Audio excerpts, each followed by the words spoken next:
Higher U.S. tariffs have officially taken effect as of Thursday, marking a major escalation in President Donald Trump's push to restructure global trade. Under an executive order signed last week, new duties now range between 15 and 41% on dozens of economies, including some with existing deals like the European Union and Japan. Just after midnight, President Trump celebrated the move on his Truth Social platform, writing, "It's midnight, billions of dollars in tariffs are now flowing into the United States of America." Now we are joined by Dr. Punsara Amarasinghe. He is Kotawala Defense University professor, joins us live from Colombo. Thank you, Professor, for joining us today. Good to see you. Now, how do these new tariffs reshape geopolitical landscape, and how could this escalation affect the U.S. position in upcoming trade negotiations?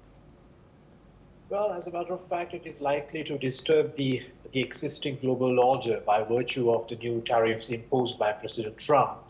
And Trump administration has made quite clear stances with regard to the tariff when Trump came back to White House in 2024, even before the presidential election. He openly made a statement saying that a tariff is the most favorite word of mine from the dictionary, because tariff, the President Trump believes that other countries have taken advantage over the United States, and to reshape the US, a tariff is the only way.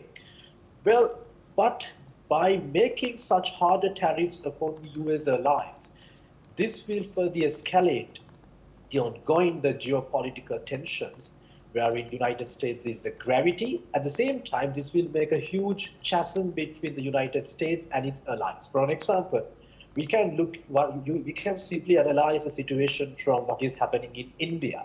In India, right, being one of the closest allies to the United States in South Asia, India has been hit nearly 50% of tariff. So who is going to suffer the most in India from these the makes made by President Trump? It is going to detrimentally affect upon the agricultural sector, because as far as we understand, the half of the agricultural exports from India goes to the United States, right? And President Trump has clearly stated that if India does not stop purchasing fuel from Russia, it will impose another 25% of tariff to India. So which sounds extremely ridiculous and unjustifiable. So this situation, right, these kind of the trajectories will continue. If it continues, definitely the United States is going to lose its allies in the long run. Yes, and Professor, now could this lead to long-term strategic realignments or retaliatory measures from other economies?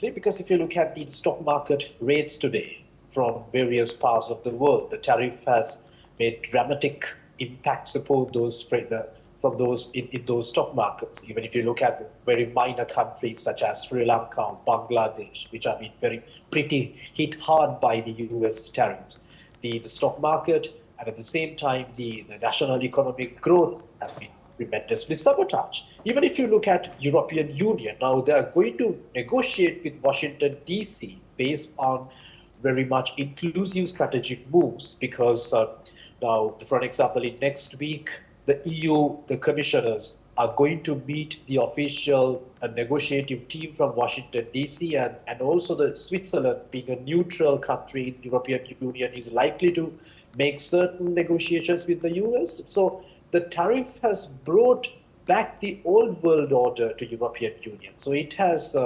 it has simply impacted upon the rapport which continued after the Second World War between the United States and the liberal West. And Professor, also, how can this, what impact this might have on, in terms of partnerships and new alignments? I think I clearly explained in my previous explanation, this tariff is going to, it is not going to create new alliances or new partnerships with the United States. It will definitely destabilize the existing partnerships between Washington, D.C. and rest of the world. But having said that, I'm quite optimistic that even though Trump has come up with rhetorical demands saying that we are going to impose these tariffs on certain countries, there would be certain adjustments. For example, with regard to Sri Lanka, the tariff, the rate was initially 35%. Now it has been reduced up to 15% after certain diplomatic moves made from Colombo to Washington, D.C. And if the tariff, if Trump's administration is going to stay extremely adamant towards this tariff, definitely there will be certain other global emerging orders. Now we can take BRICS as an example. So the BRICS can come forward as a different alternative challenging the Washington consensus in the long run.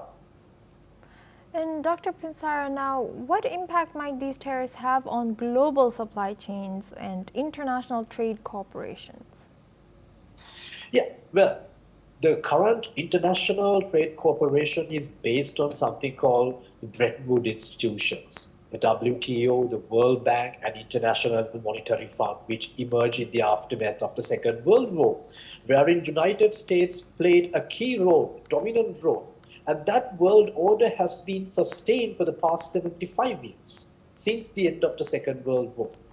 But now we see a statesman, right, a politician who is promoting, I would say, more than the internationalism, the demands and the necessities, focusing on his own country. So he believes that the existing world order is not doing justice to United States of America.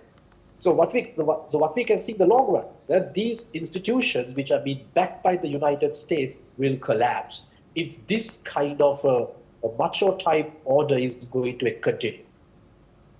Thank you very much, Dr. Pinsara, for joining us all the way from Colombia and sharing that insight.